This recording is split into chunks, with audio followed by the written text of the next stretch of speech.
नमस्कार, आप देख रहे देवभूमि समाचार। मैं आपके साथ प्रियंका मलिक हाजिर उत्तराखंड की तमाम छोटी बड़ी खबरें लेकर खबरों को रुख करेंगे, लेकिन सबसे पहले एक नजर हेडलाइंस पर। वित्त आयोग की टीम ने राजनीतिक दलों से लिए सुझाव। बीजेपी विधायक विनोद चमोली ने की उत्तराखंड का स्पेशल स्टेटस बहाल करने की मांग। कांग्रेस ने ग्रीन बोनस देने का रखा सुझाव। उत्तराखंड में धड़ल्ले से जारी अवैध खनन का कारोबार। सोशल मीडिया पर वीडियो वायरल होने पर उठे सवाल, आखिर कब लगेगी अवैध खनन पर लगाम। शिक्षा मंत्री से सवाल पूछना टीचर को पड़ा भारी। शिक्षा विभाग ने नोटिस किया जारी। शिक्षक के व्यवहार पर उठे सवाल, जोश में पद की गरिमा का नहीं रखा ख्याल। और उत्तराखंड के मदरसों के सिलेबस में शामिल होगा ऑपरेशन सिंदूर का चैप्टर। छात्रों को पढ़ाई जाएगी भारतीय सेना के पराक्रम और शौर्य की गाथा। हेडलाइंस के बाद बुलेटिन में खबरें विस्तार से। 16वें वित्त आयोग की टीम इन दिनों उत्तराखंड में है और राजनीतिक दलों के प्रतिनिधियों से मुलाकात कर उनके सुझाव ले रही है। बीजेपी विधायक विनोद चमोली ने भी वित्त आयोग के सामने अपने सुझाव रखे हैं।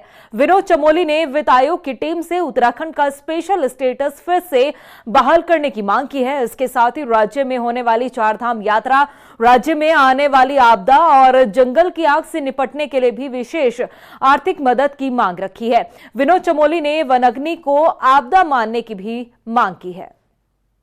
3 परमानेंट फीचर हैं जो इस प्रदेश में हर वर्ष होते हैं। एक यात्रा होती है, एक आपका आपदा आती है और एक वनाग्नि है। 3 प्रमुख फीचर हैं जो हर वर्ष जिसको हमको देखना पड़ता है। यात्रा के लिए हमने कहा है क्योंकि हम हर वर्ष लाखों लोगों को यहाँ पर कैटर करते हैं, लाखों लोगों को यहाँ पर उनकी देखभाल करते हैं, उनको सुविधाएं मुहैया कराते हैं। इसलिए उसके लिए अलग से केंद्र को हमको सहायता राशि देनी चाहिए और मेरा ये मानना है कम से कम 1000 करोड़ रुपया प्रतिवर्ष हमको मिलना चाहिए ताकि हम यात्रा रूट पर अवस्थापना सुविधाएं जुटा सकें। और जो यात्री यहाँ पर आ रहे हैं, क्योंकि पूरे देश और दुनिया से यात्री यहाँ पर आते हैं, तो उनको हम बेहतर सुविधाएं दे सकें, एक सुलभ और सुगम यात्रा उनको करा सकें। तो एक हमने ये बात कही है। दूसरी मैंने ये भी कहा है कि जो वनाग्नि है, वनाग्नि को भी आपदा माना जाए, क्योंकि हमारे यहाँ ये लगभग हमेशा होता है। वहीं 16वें वित्त आयोग की टीम जो है, मुख्य विपक्षी दल कांग्रेस ने भी उनकी टीम में जो बैठक हुई है उसमें शिरकत की। इसके साथ ही राज्य की अर्थव्यवस्था को लेकर सुझाव दिए हैं। इसमें उत्तराखंड को ग्रीन बोनस दिए जाने की मांग शामिल है। कांग्रेस के प्रदेश अध्यक्ष करण महारा ने बताया कि विपक्ष ने सोलर प्रोजेक्ट्स और वैकल्पिक ऊर्जा के अलावा उत्तराखंड को विशेष राज्य का दर्जा देने का आग्रह किया है। देखिए, बहुत सारे सुझाव दिए हैं। हमने अपने बोनस की बात की है। ग्रीन बोनस का मामला जो हमारे सांसद प्रदीप टंटा ने लोकसभा में उठाया था, उस विषय को भी हमने रखा। हमने कहा कि 7 सिस्टर्स की तर्ज पर उत्तराखंड को भी ग्रीन बोनस मिलना चाहिए, क्योंकि हमने विकास की बदौलत, विकास की कीमत पे जो है अपने जंगलों को बचाते हैं। हमारे यहाँ अच्छी रोडें नहीं बन पाती, हमारे यहाँ अस्पताल नहीं बन पाते, बहुत सारी दिक्कतें हमारे यहाँ का नागरिक झेलता है। तो उत्तराखंड को उसके बदले ग्रीन जो ऑक्सीजन बचाते हैं उसके बदले हमको ग्रीन बोनस मिलना चाहिए विषय है। और भी बहुत सारे इंपॉर्टेंट इश्यूज़ हैं जिसमें हमने मांग किया। हमने विशेष पैकेज की मांग की है इंडस्ट्रीज़ के लिए। हमने मांग की अपने सोलर प्रोजेक्ट्स और जो वैकल्पिक ऊर्जा है उसके लिए हमने डिमांड्स की हैं। 16वें वित्त आयोग की टीम के उत्तराखंड दौरे के साथ ही उत्तराखंड की उम्मीदें भी परवान चढ़ने लगी है। कई सुझाव टीम के सामने रखे गए हैं, साथ ही राजनीतिक दलों की तरफ से कई मांगे भी की गई है। ऐसे में वित्त आयोग की टीम से उत्तराखंड को काफी उम्मीदें हैं। ये रिपोर्ट देखिए। 16वें वित्त आयोग की टीम के उत्तराखंड दौरे के साथ ही उत्तराखंड की उम्मीदें भी परवान चढ़ने लगी है। सरकार वित्त आयोग से एक और सेंट्रल पुल के करों में अधिक हिस्सेदारी की मांग कर रही है, तो वहीं राज्य के विकास कार्यों के लिए विशेष मदद की दरकार भी रख रही है। दरअसल वित्त आयोग की टीम ने मुख्यमंत्री पुष्कर सिंह धामी की अध्यक्षता में राज्य के अधिकारियों के दल के साथ बैठक की। इस बैठक में राज्य के वित्तीय हालातों पर चर्चा की गई, तो वहीं राज्य के अधिकारियों ने वित्त आयोग को सूबे की जरूरतों से भी रूबरू कराया। आइए एक नजर डालते हैं कि उत्तराखंड को 16वें वित्त आयोग से क्या कुछ उम्मीदें हैं। उत्तराखंड सरकार ने राज्य के फॉरेस्ट कवर के संरक्षण संवर्धन के एवज में आर्थिक सहायता की मांग रखी है। उत्तराखंड ने राज्य में कर हस्तांतरण में फॉरेस्ट कवर के लिए हिस्सेदारी को 10% से 20% किए जाने की मांग की है। उत्तराखंड ने राज्य की जल विद्युत परियोजनाओं को पूरा करने पर रोग से होने वाले नुकसान की भरपाई के लिए विशेष मदद की मांग की है। उत्तराखंड में विषम भौगोलिक वजहों से निर्माण कार्यों की लागत के अधिक होने वाली भरपाई के लिए भी विशेष मदद की मांग की है। उत्तराखंड राजस्व घाटा ग्रांट की जगह राजस्व आवश्यकता अनुदान की मांग वित्त आयोग के सामने रखी गई है। उत्तराखंड पिछले काफी वक्त से ग्रीन बोनस दिए जाने की भी मांग करता रहा है। इसके साथ ही आपदा, पुनर्वास और जंगल की आग भी उत्तराखंड के लिए हमेशा से एक चुनौती रहा है। आर्थिक मोर्चे पर भी उत्तराखंड के लिए ये चुनौती साबित होती रही है। ऐसे में अब फॉरेस्ट फायर और भूधसाव को भी राष्ट्रीय आपदा में लाने की सुगबुगाहट सुनाई दे रही है। खबरें हैं कि वित्त आयोग की मीटिंग में ये मसला उठा है और वित्त आयोग ने उत्तराखंड में वनाग्नि और भूधसाव से होने वाले नुकसान पर डिटेल रिपोर्ट मांगी है। वित्त आयोग ने भले ही राज्य सरकार के वित्तीय अनुशासन की तारीफ की हो, लेकिन ये राज्य के लिए आर्थिक रूप से नुकसान पहुंचाने वाला हो सकता है। जनरली जो है नॉर्थ ईस्टर्न और हिली स्टेट्स का जो है कॉस्ट डिसेबिलिटी रहती है, क्योंकि हिली रीजन है, उसकी वजह से कईयों का फॉरेस्ट भी काफ़ी हाई है, इंक्लूडिंग उत्तराखंड का। तो अगर आप उनके जो डिवोल्यूशन हुआ है पिछले आयोगों में 15वें में देख लें चाहे, तो आप देखेंगे कि इन सभी राज्यों का जो है शेयर टोटल डिविजिबल पूल में उनके पॉपुलेशन शेयर से काफ़ी अधिक है, काफ़ी ज़्यादा है।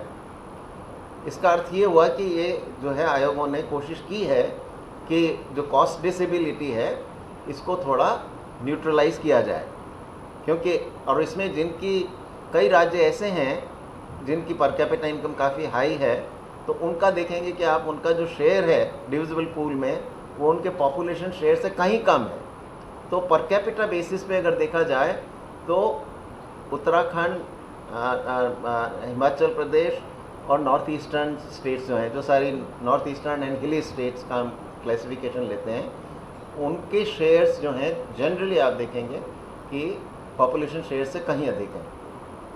तो आप जो कंसर्न रेज कर रहे हैं वो काफ़ी कोशिश की गई है उसको एड्रेस करने की। दरअसल फिजिकल डिफिसिट की भरपाई के लिए मिलने वाला विशेष पैकेज केंद्र सरकार की तरफ से रोका जा सकता है। यही वजह है कि राज्य ने राजस्व घाटा अनुदान के मानकों में बदलाव करते हुए राजस्व आवश्यकता अनुदान लागू करने की मांग की है।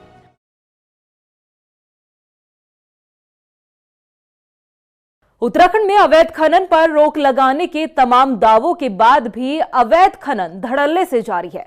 ताजा मामला नैनीताल के बेताल घाट का है, जहां कोसी नदी पर दिन दहाड़े अवैध खनन किया जा रहा है। नदी में अवैध खनन का वीडियो सोशल मीडिया पर वायरल हो रहा है, जिसको लेकर अब कई सवाल खड़े हो रहे हैं। रिपोर्ट देखिए। उत्तराखंड में धड़ल्ले से जारी अवैध खनन का कारोबार। सोशल मीडिया पर वायरल हुआ वीडियो, उठ रहे सवाल, आखिर कब लगेगी अवैध खनन पर लगाम? उत्तराखंड में अवैध खनन को लेकर विपक्ष के साथ साथ सत्ता पक्ष के नेताओं ने भी समय समय पर सवाल खड़े किए हैं। हाल ही में विकास नगर से विधायक मुन्ना सिंह चौहान ने अवैध खनन करती गाड़ियों को पकड़ा, तो उससे पहले हरिद्वार से सांसद और पूर्व सीएम त्रिवेंद्र सिंह रावत ने तो संसद के भीतर ही अवैध खनन के मुद्दे पर चिंता जाहिर करते हुए सवाल उठाए थे, जिस पर खनन सचिव ने आंकड़े पेश करते हुए अवैध खनन पर रोक का इशारा दिया था। लेकिन इसी बीच अवैध खनन का एक वीडियो सोशल मीडिया पर वायरल हो रहा है, जिसने उत्तराखंड में धड़ल्ले से हो रहे अवैध खनन पर मुहर लगा दी है। नैनीताल के बेताल घाट में अवैध खनन की समस्या गंभीर है। हाल ही में सोशल मीडिया पोस्ट वायरल होने के बाद मामला संज्ञान में आया। कोसी नदी और आसपास के क्षेत्रों में रेत और मिट्टी का अवैध खनन बड़े पैमाने पर हो रहा है। ग्रामीणों ने रिवर ट्रेनिंग के नाम पर खनन में मनमानी और उनके जमीन को नुकसान पहुंचाने का आरोप लगाया। कोरड़ गांव में स्टोन क्रशर मालिकों द्वारा उपखनिज निकाले जाने की शिकायतें हैं, जिससे खेतों को नुकसान हुआ है और ग्रामीणों ने इसके खिलाफ क्रमिक अनशन भी शुरू किया था। हालांकि नैनीताल हाई कोर्ट ने अवैध खनन के खिलाफ सख्त रुख अपनाया। कोर्ट ने उधम सिंह नगर के एसएसपी को अवैध खनन में शामिल मशीनों को सीज करने और दोषियों के खिलाफ मुकदमा दर्ज करने के निर्देश दिए। इसके बावजूद भी कुछ क्षेत्रों में खनन माफिया सक्रिय हैं और प्रशासन पर कार्रवाई में ढिलाई का आरोप लगता रहा है। वहीं इस मामले को लेकर कांग्रेस ने सरकार पर निशाना साधा है। कांग्रेस का कहना है कि प्रदेश सरकार के संरक्षण में ही अवैध खनन का धंधा फल फूल रहा है और खनन माफिया बेखौफ राज्य को लूट रहे हैं। अवैध खनन के बारे में चाहे बेताल घाट का वीडियो जो वायरल हो रहा है उसका मामला, देहरादून में पचवादून में वरिष्ठ विधायक मुन्ना चौहान जिन्होंने खुलेआम अवैध खनन करते हुए लोगों को पकड़ा, त्रिवेंद्र सिंह रावत स्वयं भाजपा के नेता हैं, पूर्व मुख्यमंत्री हैं, सांसद हैं, केंद्र में उनकी सरकार है, राज्य में उनकी सरकार है और वो अपना दर्द पार्लियामेंट में लोकसभा में जिस प्रकार से बयां करते हैं उससे आप अंदाज़ा लगा सकते हैं कि प्रदेश में खनन की स्थिति क्या है। पूरा प्रदेश इस समय खनन माफिया के चुंगल में है। बेरोक टोक सरकार के संरक्षण में माफिया खनन कर रहा है, कोई रुकने वाला नहीं है। प्रदेश की जनता जो खनिज है, तमाम मकान बनाने का जो मटेरियल है, ईंट, गारा, बजरी, पत्थर, सब उसको महंगा मिल रहा है और सरकार अपनी पीठ थपथपा रही है कि हम खनन से राजस्व बहुत बड़ा इकट्ठा कर। वहीं बीजेपी अवैध खनन को निराधार बता रही है। बीजेपी नेता मथुरादत्त जोशी का कहना है कि अवैध खनन के आरोप बिल्कुल बेबुनियाद है। धामी सरकार जीरो टॉलरेंस की नीति से काम कर रही है। वायरल वीडियो का संज्ञान लिया जा रहा है। जांच के बाद जो लोग भी इस कार्य में संलिप्त होंगे उनके खिलाफ कार्रवाई की जाएगी। अवैध खनन का जो आरोप लगा रहे हैं वो बिल्कुल बेबुनियाद आरोप है। जहां भी अवैध खनन के संबंध में सरकार को कहीं से भी शिकायत मिली है तो हमने उसमें कार्रवाई की है, सरकार ने कार्रवाई की है और धामी जी की सरकार जीरो टॉलरेंस के प्रति प्रतिबद्ध है और गंभीर है और कहीं पर भी अवैध खनन की बात होती है या कहीं शिकायत मिलती है तो निश्चित रूप से सरकार ने कार्रवाई की है, आगे भी कार्रवाई सरकार करेगी। और जिसका आप जिक्र कर रहे हैं, जो वीडियो आप दिखाई दे रहे हैं, सरकार के स्तर पर उसकी जांच कराई जा रही है। अगर कोई भी व्यक्ति अवैध खनन में संलिप्त पाया जाएगा या शिकायत पुख्ता पाई जाएगी तो निश्चित रूप से उनके खिलाफ कार्रवाई होगी।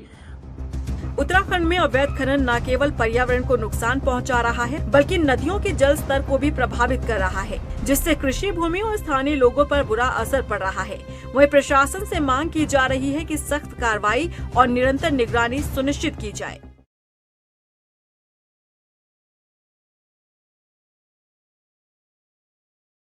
बीजेपी विधायक विनोद चमोली ने कांग्रेस पर निशाना साधा है। हरीश रावत की काफल पार्टी के बहाने विनोद चमोली ने कहा है कि बीजेपी की सरकार ने राज्य के लोकल उत्पादों को आगे बढ़ाने में जितने कार्य किए हैं उतने कांग्रेस सरकार में कभी नहीं हुए। विनोद चमोली ने कहा कि बीजेपी सरकार में ग्रोथ सेंटर्स की स्थापना की गई है। हमारा जो उत्पाद है वो किसी भी क्षेत्र में हो, चाहे मिलेट्स हो, चाहे फलों के बागवानी के क्षेत्र में हो, उसका ठीक प्रकार से जड़ी बूटियाँ हैं, उसकी ठीक प्रकार से ब्रांडिंग होनी चाहिए। और आपको मालूम है कि हाउस ऑफ हिमालयाज करके हमने एक मार्केटिंग के लिए पूरा ब्रांड तैयार किया है, जिसके माध्यम से हम लोग बहुत सारे लगभग मेरे ख्याल से 33,000 लोग उससे जुड़े हैं, महिलाएं जुड़ी हुई हैं, जिसके माध्यम से हम उनके प्रोडक्टों को मार्केट कर रहे हैं। ये पहले कभी नहीं हुआ था। हमने 72 से अधिक ग्रोथ सेंटर्स बनाए हैं, जिन ग्रोथ सेंटरों के माध्यम से हम स्थानीय उत्पादों को मार्केट कर रहे हैं। वहाँ पर टेक्निकल नो हाउ उन लोगों को दे रहे हैं कि कैसे हम उनके उत्पाद को बढ़ा सकते हैं, कैसे वहाँ पर कुटीर उद्योग स्थापित किए जा सकते हैं, कैसे उनको हम असिस्ट कर सकते हैं उन उद्योगों के लिए। ये सब हमारी सरकारें कर रही है, कांग्रेस में कभी नहीं हुआ। ये ठीक है, आरोप लगाने के लिए कुछ भी लगा ले, लेकिन ये उनको भी मालूम है कि भारतीय जनता पार्टी बेहतर काम कर रही है। उत्तराखंड के कई स्कूलों में प्रधानाचार्य के पद खाली है, शिक्षकों का प्रमोशन रुका है। ऐसे में एक शिक्षक की नाराजगी इतनी बढ़ी कि उन्होंने भरे कार्यक्रम में उत्तराखंड के शिक्षा मंत्री धन सिंह रावत की जमकर क्लास लगा दी। हालांकि शिक्षा मंत्री ने कम शब्दों में ही इसका जवाब दिया, लेकिन इस बीच मंत्री जी की क्लास लगाने वाले टीचर को नोटिस जारी कर दिया गया। ऐसे में सवाल शिक्षक के बर्ताव को लेकर भी उठ रहे हैं। मंत्री के सामने समस्या रखना गलत नहीं है, लेकिन मंत्री के बगल में खड़े होकर जिस तरह के व्यवहार के साथ सवाल पूछा गया उस पर सवाल उठ रहे हैं। रिपोर्ट देखिए। शिक्षा मंत्री से सवाल पूछना पड़ा भारी, टीचर को किया नोटिस जारी। शिक्षक के व्यवहार पर उठ रहे सवाल, जोश में पद की गरिमा का नहीं रखा ख्याल। बीते दिन से ही हर तरफ इस वीडियो की खूब चर्चा है। उत्तराखंड के शिक्षा मंत्री धन सिंह रावत के कार्यक्रम में अचानक ही एक शिक्षक का गुस्सा फूट पड़ा। हम आपको ज्यादा कुछ बताएं उससे पहले ये वीडियो देखिए। 2016 से तड़प रहे हैं प्रमोशन के लिए। ठीक है। 2300 कुछ प्रमोशन होने हैं। ठीक है। पूरे उत्तराखंड के विद्यालय प्रधानाचार्य विहीन है। कब भरेंगे आप उन पदों को? मेरा नाम ललित मोहन सिंह है। एक ही सीरियसली मंत्री जी, इसको आप सीरियस लीजिए। बच्चों तुम्हारी प्रॉब्लम है, तुमको पता है तुम्हारे प्रधानाचार्य जी कब से नहीं है। मंत्री सुनिए एक बार, हम इनमें कॉन्फिडेंस की कमी कर रहे हैं बच्चों में। मैं एक शिक्षक, आप रुकिए एक मिनट, एक मिनट सर बोलो। महोदय मैं एक मेरी आदमी हूँ और अगर मैं गलत कर रहा हूँ तो मेरे। उत्तराखंड के शिक्षकों में गुस्सा है, रोष है, क्योंकि कई सालों से इनका प्रमोशन रुका है और जब शिक्षक को मौका मिला तो भरे कार्यक्रम में ही शिक्षा मंत्री धन सिंह रावत की जमकर क्लास लगा दी। हालांकि इस दौरान मंत्री धन सिंह रावत ने माहौल को समझते हुए कम शब्दों में ही जवाब दिया। और जो भी एक फ्रस्ट्रेशन है सर, इनकी तरफ से मैं ये बोलना चाहूंगा, एक फ्रस्ट्रेशन है सर, मतलब 35 साल से वो यहाँ पे है, तो हमारा आपसे अनुरोध है कि थोड़ा इस प्रमोशन पे। अब ऐसा है, कोर्ट से केस वापस लोगे, हम अगले दिन प्रमोशन करेंगे। लेकिन ये मामला यहीं शांत नहीं हुआ। जिस तरह का व्यवहार मंत्री धन सिंह रावत के साथ कार्यक्रम में टीचर ने किया, उसे लेकर शिक्षा विभाग ने टीचर को नोटिस थमा दिया। अब इस पर कार्रवाई तय मानी जा रही है, क्योंकि किसी भी समस्या को रखने के लिए प्लेटफॉर्म होता है, लेकिन भरे कार्यक्रम में मंत्री के सामने इस तरह से व्यवहार करते हुए समस्या रखना गलत आचरण का हिस्सा माना जा रहा है। देखिए, मैं इसमें कहूँगी कि जनता जनार्दन है और शिक्षा विभाग को लेकर अगर कोई समस्याएं हैं तो उनको अधिकारियों को भी थोड़ा प्रोटोकॉल का ध्यान रखना चाहिए। वो सही तरीके से भी सही पोर्टल पे अपनी बात रख सकते हैं। इस तरीके से स्टेज में माननीय मंत्री जी के सामने जो उन्होंने अपनी पीड़ा रखी, वो पीड़ा ना हो के अब जो है वो मैं कहूँगी कि एक ऐसा प्रश्न चिन्ह खड़ा हो गया है जो नहीं होना चाहिए, क्योंकि उनकी साख भी उस विभाग से जुड़ी हुई है। वहीं कांग्रेस का कहना है कि शिक्षा व्यवस्था ऐसी बिगड़ चुकी है, ऐसे में शिक्षक ने अपनी पीड़ा बताने का काम किया है। मास्टर साहब धमकाने नहीं, वो अपनी पीड़ा बता रहे हैं। पूरे प्रदेश के अंदर चाहे प्राइमरी एजुकेशन हो, चाहे माध्यमिक एजुकेशन हो, चाहे उच्च एजुकेशन हो, धन सिंह रावत ने पूरे प्रदेश की शिक्षा व्यवस्था का बेड़ा गर्क करके रख दिया। धन सिंह रावत ने उसको बिल्कुल पाठशाला बना दिया आरएसएस की। पूरे प्रदेश के अंदर स्कूल खाली पड़े हैं, मास्टर नहीं है, प्रधानाध्यापक नहीं है। क्या कह रहे थे वो मास्टर जी?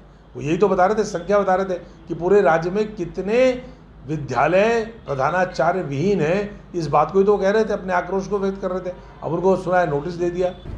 उत्तराखंड के शिक्षा मंत्री धन सिंह रावत के साथ कार्यक्रम में शिक्षक ने जिस तरह का व्यवहार किया, उस पर शिक्षा विभाग ने संज्ञान लिया है।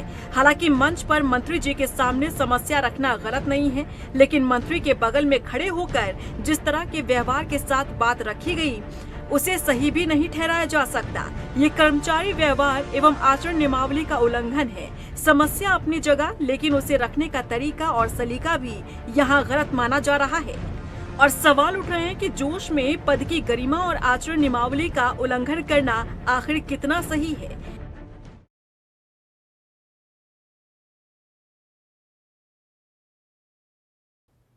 उत्तराखंड सरकार ने एक ऐतिहासिक फैसला लेते हुए राज्य के मदरसों में ऑपरेशन सिंदूर को सिलेबस में शामिल करने का फैसला लिया है। इस ऑपरेशन में भारतीय सेना के पराक्रम और शौर्य की गाथा को मदरसों के छात्रों को पढ़ाया जाएगा। उत्तराखंड मदरसा बोर्ड के अध्यक्ष मुफ्ती शमून कासमी ने कहा है कि उत्तराखंड सैनिकों की देवभूमि है और इस फैसले से छात्रों को सैनिकों के पराक्रम के बारे में जानने को मौका मिलेगा। अगला जो हमारा कदम है वो ये है कि हम उत्तराखंड राज्य के अंदर, जैसा कि हम बहुत सफल तरीके से हम अपने मदरसों को मुख्य धारा से मेन स्ट्रीम से जोड़ रहे हैं, जिसे 60 साल में कांग्रेस ने अपने कार्यकाल के अंदर मेन स्ट्रीम से दूर किया था। हम माननीय मुख्यमंत्री श्री पुष्कर सिंह धामी जी के मार्गदर्शन में, उनके नेतृत्व के अंदर हम ये कोशिश करेंगे कि हम मदरसों के अंदर सफल ऑपरेशन सिंदूर को की गाथा को हम शामिल करेंगे, ताकि आम जनमानस को और हमारे मदरसों में पढ़ने वाले बच्चों को ये मालूम हो सके कि ये सिंदूर ऑपरेशन क्या था और क्यों इसकी जरूरत थी। कैसे कैसे लोगों ने धर्म पूछकर अधर्म का काम किया और कैसे मेरी भारतीय सेना ने उन्हें धर्म सिखाया। कैसे उन आतंकवादियों ने जो पाकिस्तान से आए थे उनके टेररिस्ट कैंप को, जो नफ़रतों का एक बाज़ार था, उसे कैसे ध्वस्त किया, कैसे मेरी सेना का शौर्य पूरी दुनिया ने देखा। मुझे लगता है कि तमाम चीज़ें मदरसों के बच्चों को भी पढ़ानी चाहिए, और इसलिए क्योंकि हम मॉडर्न मदरसों में NCERT का सिलेबस पढ़ाने जा रहे हैं, और हमारा मानना है कि जल्द से जल्द वो किताबें लिखी जाएं, वो गाथाएं लिखी जाएं, जिनको हम अपने बच्चों को पढ़ाकर उनको अपनी भारतीय सेना के शौर्य से और उनके इतिहास से रूबरू करा सके। चंपावत पहुंचे राज्य मंत्री देशराज कनवाल ने बीजेपी कार्यालय में बैठक की है। इस दौरान उन्होंने समाज कल्याण विभाग के कार्यों को लेकर चर्चा की। उन्होंने बताया कि आज धामी सरकार तमाम योजनाओं के जरिए देश के सभी लोगों को मुख्यधारा से जोड़ने की कोशिश कर रहे हैं।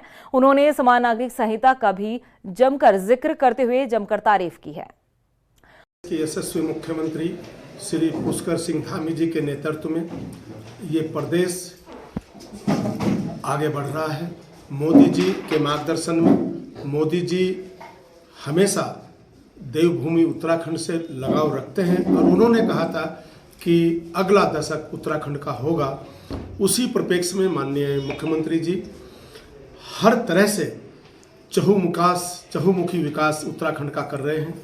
उत्तराखंड में पल पल मौसम का मिजाज बदल रहा है। मौसम विज्ञान केंद्र के निदेशक विक्रम सिंह ने बताया कि उत्तरकाशी, चमोली, पिथौरागढ़, बागेश्वर में आकाशीय बिजली चमकने, ओलावृष्टि और अंधड़ चलने को लेकर ऑरेंज अलर्ट जारी किया गया है। इसके साथ ही पौड़ी, देहरादून, अल्मोड़ा, नैनीताल और चंपावत में भी गरज के साथ हल्की बारिश और हवाएं चलने को लेकर चेतावनी है, और अगर बारिश होती है तो लोगों को गर्मी से भी राहत मिल सकती है। और 19 और 20 के लिए हमने बोला था कि इन 2 दिनों में फिर से जो बारिश की एक्टिविटी शुरू होगी। और अगर आप डिस्ट्रिक्ट वाइज देखेंगे तो जो अंदर के डिस्ट्रिक्ट है, उत्तरकाशी, चमोली, पिथौरागढ़, रुद्रप्रयाग, बागेश्वर है, तो उनमें तो अनेक जगहों तक में हल्की से मध्यम बारिश आज जो है वो रहेगी, और कल भी रहेगी। तो ये 2 दिन आप कह सकते हैं कि वहाँ पे बारिश जो है वो मिलेंगी। हालांकि ठीक है, थोड़ी देर आपको बीच में गैप भी मिलेगा। आजकल आप देखते हैं कि थंडरस्टॉर्म एक्टिविटी मेनली होती है, तो वो कुछ समय के लिए चलती है, फिर बंद हो जाता है, फिर दूसरे दिन फिर होंगी। तो इस तरह की सिचुएशन है। लेकिन हाँ, हल्की से मध्यम तक की जो रेन थंडरस्टॉर्म एक्टिविटी वो अनेक जगहों में अंदर के डिस्ट्रिक्ट्स में मिलेगी। इसके अलावा जो आपके प्लेन्स के और हिल्स में बात करते हैं, या फिर आप प्लेन्स में बात करें, तो हिल्स में मैं कहूँगा कि कुछ जगहों तक में हल्की या मध्यम तक की जो बारिश है वो हो जाएगी। नरेंद्रनगर में पिछले 2 महीने से जिला आयुर्वेदिक और यूनानी विभाग 11वें अंतर्राष्ट्रीय योग दिवस की तैयारी कर रहा है। दरअसल विभाग इस साल के योग दिवस को यादगार बनाना चाहता है। ऐसे में तरह तरह के कार्यक्रम आयोजित किए जाएंगे, जिसमें लोगों को योग के प्रति जागरूक किया जा रहा है। आपको बता दें कि इन कार्यक्रमों में महिला, पुरुष, बच्चे, बुजुर्ग हर कोई हिस्सा ले रहा है। लोग अपने दैनिक जीवन में योग को अपनाना चाहते हैं। जो इस बार का थीम है वो है one health, one word, one health, और सभी लोगों को इसी थीम पे रह के काम करना है। हमारा आयुष विभाग उत्तराखंड ने इस बार योग से संबंधित कई सारे कार्यक्रम आयोजित किए हैं, जिसकी श्रृंखला में 1 मई से लेकर 21 मई तक ग्राम पंचायत लेवल पे कार्यक्रम आयोजित किए गए हैं, और अभी 21 मई से 21 जून तक ब्लॉक लेवल के कार्यक्रम आयोजित किए जाएंगे। वहीं किच्छा में एसडीएम कौस्तुभ मिश्रा ने तहसील दिवस में जनता की समस्याएं सुनी। इस दौरान एसडीएम ने ज्यादातर समस्याओं का मौके पर ही निस्तारण किया। उन्होंने बताया कि अधिकांश लोगों की समस्याएं आवासीय, बिजली, पानी और राशन कार्ड से जुड़ी हुई थी, जिनके समाधान के निर्देश भी दिए गए हैं। 15 से अधिक शिकायतें आई हैं, जिसमें कुछ शिकायतें राशन से संबंधित हैं और कुछ शिकायतें भूमि पैमाई से संबंधित हैं, कुछ चक्रोट से संबंधित हैं। राशन के बारे में हमारा डोर टू डोर सत्यापन चल रहा है जिलाधिकारी महोदय के निर्देश से, और प्रत्येक गांव में उसकी तिथि और रोस्टर चयनित किया गया है, जहां पे हम नए राशन कार्डों का चयन भी कर रहे हैं, और जो अनुपयुक्त हैं या गलत बने हुए हैं उनके निरस्तीकरण की कार्रवाई भी चल रही है।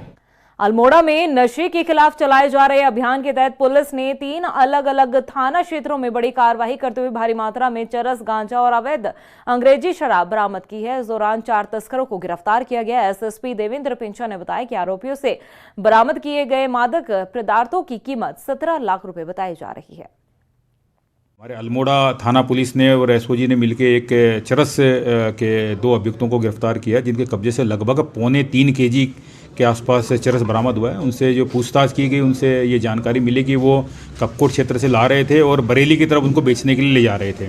इसके अलावा साथ साथ में हमारे जो सल्ट थाना क्षेत्र है, वहाँ पर एसओजी की मदद से लगभग 37 केजी गांजा बरामद हुआ, पकड़ा गया, जिसमें एक अभियुक्त को गिरफ्तार किया है। साथ साथ में जो लोग और इसमें शामिल थे उनके नाम हमें उनमें जानकारी आई है, उनको भी हम उसको वांछित कर रहे हैं, तो उसके खिलाफ भी कार्रवाई करेंगे।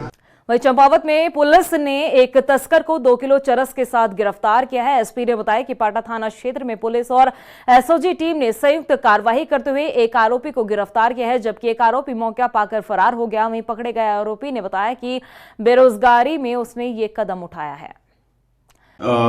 नशा मुक्त उत्तराखंड के अभियान के क्रम में लगातार जनपद चंपावत पुलिस की कार्रवाई जारी है। इसी के क्रम में कल एसओजी और थाना पाटी पुलिस के संयुक्त चेकिंग के दौरान किमाड़ीदार मोड़ के पास में एक अभियुक्त जिसका नाम है अशोक चंद्र भट्ट पुत्र भोलादत्त भट्ट के पास से 2 किलो 520 ग्राम चरस तथा एक आईफोन और जो बाइक जिसमें परिवहन किया जा रहा था वो बाइक बरामद हुई। मौके से उसका एक साथी जंगल की ओर भागा।